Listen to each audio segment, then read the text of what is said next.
माटोमा भोट हाल्नेलाई मात्रै होइन होइन विपक्षमा भोट हाल्नेलाई पनि धन्यवाद छ।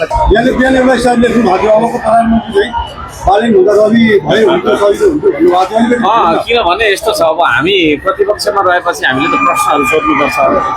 अब बालनजीको चाहिँ के अरे नेचर कस्तो छ भने प्रश्नदेखि उहाँ अब त्यस्तो अब हुन त त्यहाँ भूमिकामा पुगेको चाहिँ अर्को गर्नुपर्छ, तर अब अहिलेसम्मको हेर्दाखेरि चाहिँ उहाँले उत्तर दिनुहुन्न, त्यसले गर्दा काम गर्नु गाह्रो हुन्छ। यस्तो मान्छ सत्तामा जाने सम्भावना कतिको छ? मिलेर सरकारमा जाने सम्भावना छ?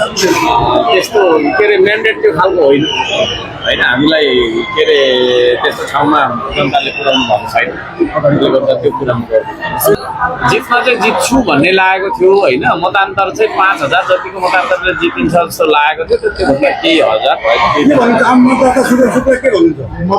एकदम खुसी छु म त। सबैलाई म धन्यवाद दिन चाहन्छु र यो निर्वाचनलाई सुसम्पन्न गर्नका लागि होइन राजनीतिक दलहरूले भाग लिएको कारणले सबै राजनीतिक दललाई पनि धन्यवाद दिन चाहन्छु।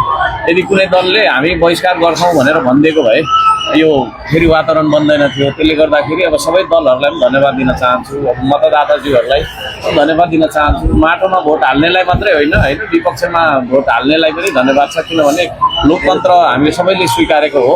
निर्वाचन आयोगलाई पनि धन्यवाद छ। अब निर्वाचनमा खट्नुहुने यहाँका अधिकृत लगायत चाहिँ अब निर्वाचन अधिकृतज्यूहरू होइन सबै कर्मचारी सुरक्षाकर्मीलाई विशेष धन्यवाद दिन चाहन्छु। पत्रकारलाई सबैजनालाई धन्यवाद छ मेरो एकदम धेरै। हजुर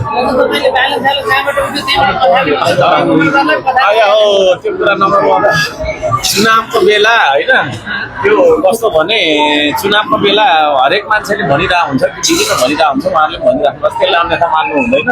अब जे भयो जनताले देखाइदिइहाल्नु पो, अब यसलाई स्वीकारेर त्यो भनेको राजनीतिक भाषा हो त, त्यो राजनीतिक